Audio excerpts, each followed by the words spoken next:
いや、だからね、兵庫県知事問題がね、僕の中で結構ね、面白くなってきていて、結局なんかおねだりをいっぱいしてたよねっていうのが、割とニュースでいっぱい流れてたと思うんですけど、スキー場とかおねだりされたと言ってるところが、されてねえよっていう反論を結構出してるんですよね。パワハラがあったのかなかったのかっていうので、百条委員会でも、実際に本当にパワハラがあった証拠っていうのは、実はまだないっぽいんですよね。なので、ただ世間的にはもうおねだりしまくって悪いやつだよねっていうので、家の住所とかも自分ではわからないようにしていて、役所の書類とかに書いてなくて、で、家の近くとかで送迎車も降ろされて、で、そこから歩いていくから、実態として送迎車の運転手も、兵庫県知事の家わかんないって話があるんですよ。で、兵庫県知事の公約の達成率が99.8% とかめちゃくちゃ高いんですよ。なんかね、2個ぐらい達成しない公約があるんですけど、それ以外の公約達成してるんですよ。で、2年前ぐらいのニュースで、港湾関係に対して出しすぎてたお金っていうのを是正してるんですよね。98% が。港関係で補助金出しますってのがあって、出てきたものに対してお金どんどん出しますってやってたんですけど、出しすぎてたんですよ。で、それの制限をしたんですよね。いや、これ出しすぎだから見直しますっていうのやったんですよ。で、港関係って手出すと結構大変なことになるっていうのが、皆さんご存知だと思うんですけど、神奈川県警がなぜあんなにグダグダなのかとか、っていうのがあって、兵庫県神戸があって、神戸やっぱりそっち手出すとまずいよねっていうふうに言われている分野だったりするんですよね。で、そこに手突っ込んでたから。で、もちろん山口組の本部とかもあるんですけど、兵庫に。だから自分の住所が分かっちゃうと、それはなんかやらされる可能性あるし、補助金多く出すとかも、ほっとけばいいよね。自分の任期終わったら次の人に問題移るからっていうのができる可能性があるのに、そこに手突っ込んだっていうのを考えると、あれ、ひょっとして結構ちゃんと仕事してるんじゃないのっていう。実際にじゃあ彼がやった悪いことって何なのだろうっていうのが、明確に出てきてるかっていうと、第三者が内部告発をしたときに、誰が内部告発をしたのかというのを調べようとした。これは明確に悪いです。なので、それに関しては僕は兵庫県知事というのは、内部告発をした人を調べようとすること自体が悪いよね。だからそれは良くないよねで叩くのであれば、僕も同意です。でも、じゃあ、兵庫県で仕事してないかっていうと、公約の 98% やったんですよ。東京都の都知事の公約達成率、確か3割とかなんかそんなんだった気がするんですけど、でも2期受かったじゃないですか、小池百合子さん。だからそれに比べたら、兵庫県知事めちゃめちゃ仕事できてるって話だと思うんですよ。じゃあ実際マイナス面何だったのっていうと、実はなんか証拠もそんなにないよねっていうところだったりするので、なのでね、兵庫県知事に関して、ちょっとね、判断今難しいなっていう状態なんですよ、僕の中で。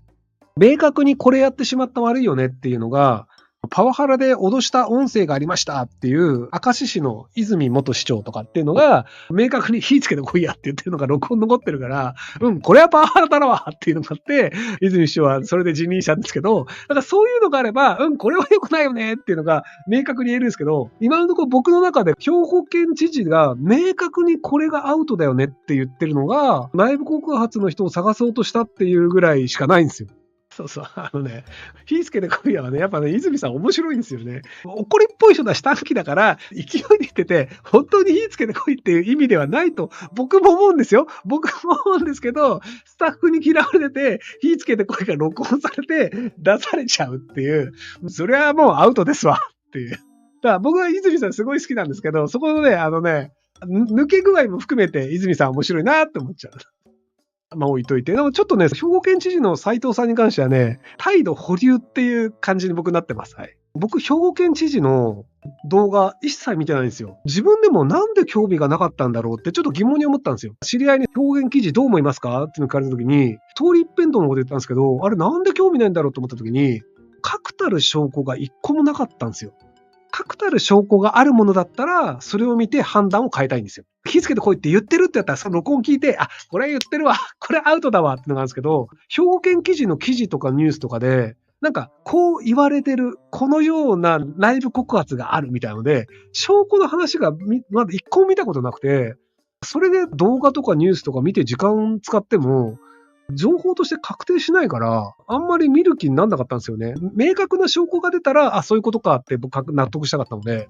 だからそういう意味でいくと、あ、興味なかったってそういうことなんだっていうのが自分の行動も自分で納得できてしまったっていう、すごくどうでもいい話でしたね。はい、すいません。某知事がバッシングで弁解がワンパターンって声があります。パワハラって同じことを高圧的に言うことで相手を丸め込むのが詐欺師の方が得意ですし、一応を切り抜けるとしたら同じことを言うパワハラより根回ししてクジャッチを手やっちゃうのがワンチャンだと思います。政治家もそうですが、市長など権力者に適性があるのはパワハラではなく詐欺師気質と言います。本物の詐欺師はバレないと思うんで、広瀬さんの意見期待です。結局今のところ、知事で居続けるためには、辞職をしないというのが一番長く知事に居続けられるポジションなんですよ。で、辞めさせたいのであれば、今の知事よりも美味しいポジションを用意するというのを誰かがやれば辞めると思います。例えばじゃあ、この会社の相談役をお願いします。で、年収2000万ですって言うんだったら、じゃあそっち行くかってなるんですけど、結局、今の知事に居続けるという方がメリットが大きいんですよ。多分これだけバッシングされてると、他の会社の手とかもなかなかないと思うので、そうすると知事で居続けて給料をもらい続けるというのが一番効率いいんですよ。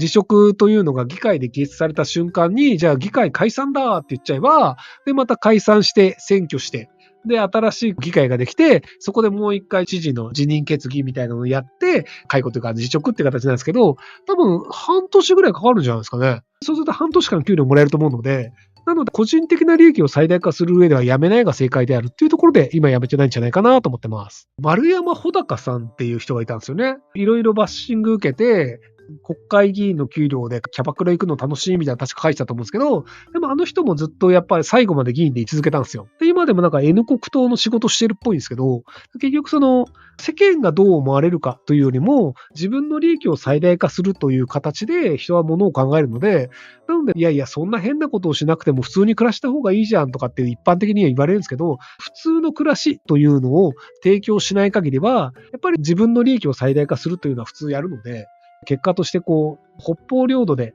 酔っ払った時に取り返すには戦争しかないんですよっていうのを言って、それがニュースになったっていう人ですね。で、もともと維新を辞任決議かなんかになって辞めて、で、その後 N 国党に絡め取られてしまって、今では N 国党の事務員かなんかやってるのかな、公設秘書か。秘書をやってたりするっていう人ですね。はい。パワハラって底辺の逆襲ですよね。ポレコレもそうですが、現実逃避のあてしか思いません。どう思われますか？そうなんですよね。底辺だった人が出世するとパワハラやるんですよね。もともと兵庫県の斉藤知事も官僚としてずっと下っ端でやってって、で、下っ端で苦労してたから自分が偉くなったら偉そうなことしてもいいんだって思い込んじゃうんですよ。で、割と帝王学とかやってる人ってパワハラやんないんですよね。下の人たちがいかに快適に動いてくれるかというのをやることによって、自分の組織のパフォーマンスが上がるよね。パワハラをやった方がうまくいく組織っていうのが、昭和の時代はあったと思うんですけど、今ってパワハラをやらない方がうまくいくことの方が多いんですよ。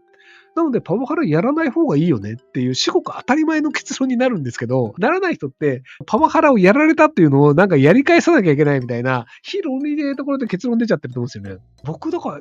会社のスタッフで、会社のスタッフに対して怒鳴るとか怒るとかやったことないんですよね。無意味だから。失敗したことで怒って、その人が同じ失敗をしないようになろうってなるかっていうと、怒らなくてもなるし、怒ったからといって、恐怖を感じて同じ失敗をしないようになるっていうのにしたとしても、似たような別の失敗をし始めちゃうんですよ。なので、僕がやる場合は怒るではなく、詰めるです。これなんでそれ起きたの？じゃあ、起きないためにはどうすればいいのとか、システム上失敗が起きてしまうパターン。例えばじゃあ、8時間以内に仕事をしなきゃいけないのに、いつもその人は8時間で終わりません。で、それは与えられた仕事の量が多すぎるという構造の問題なのか、その人のやり方がまずいのか。で、普通の人だったらこれはできないよねっていう量を会社が与えてるんだったら、それは与えてる量があるよね。でも他の人できてその人できないんだったら、やり方おかしくない？どうやってやってんのっていうので、僕基本詰めるんですよ。なので、詰められるのが嫌だっていうのは全然あると思うんですけど、ひげわりさんとか結構詰めるんで、詰められるのは嫌だはあると思うんですけど、ただ僕パワハラはしない。ただ詰めるっていう。詰められたくないっていうのでやめる人いると思うんですけど、パワハラを受けると頭にきます。叩いたり押したりも暴力となり処罰対象ですかね。暴力という一言でくらないで細分化されるのですかね。言葉やパワハラで心を傷つけるのも後遺症残る暴力ですよね。時代劇みたいに血統権仇討ちは法的に認めたらダメなんですかね。血統権仇討ちを法的に認めた場合に強い人が正しくなっちゃうんですよ。例えばじゃあパワハラをされました。で、今だとそれが録音して裁判所に持ってったら、それはパワーハラスメントだよねっていう形で上司が怒られたとか、会社の方がお金を払ったりっていうのがあるんですけど、仮に決闘権が認められた場合に、上司がアーノルド・シュワルツェネッガーだったら、もうやりたい放題なんですよ。アーノルド・シュワルツェネッガーにパワハラされましたって言われて、そしたらアーノルド・シュワルツェネッガーが、いや、パワハラしてねえけど、そうも言うんだったら決闘して決めようぜって言われたら、もうボッコボコにされて、アーノルド・シュワルツェネッガーの勝ち、アーノルド・シュワルツェネッガーが正しいよねってなっちゃうので、めちゃめちゃ強いやつは何もしてもいいという文化になっちゃうんですよ。なので、仇討ちとか決闘権っていうのは、イコール室伏さんが強くなるっていう、そういう文化なので、なかなか難しいんじゃないかなと思うんですけど。決闘権とか仇討ちとかがなくても、ちゃんとその証拠を録音して裁判所に持ってったり弁護士さんに行くと、それなりに報われるっていう社会なので、今頭に来てるっていうのは、要はパワハラをされたことによってメリットを受けてないからなんですよ。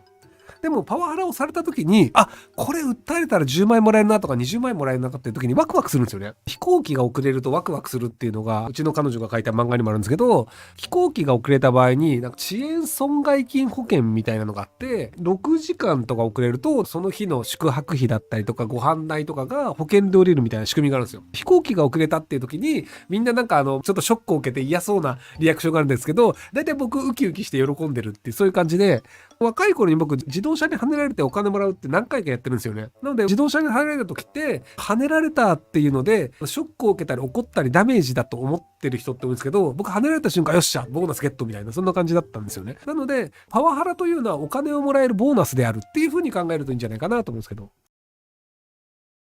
ご視聴ありがとうございます。今回の動画はこちらからの切り抜きになります。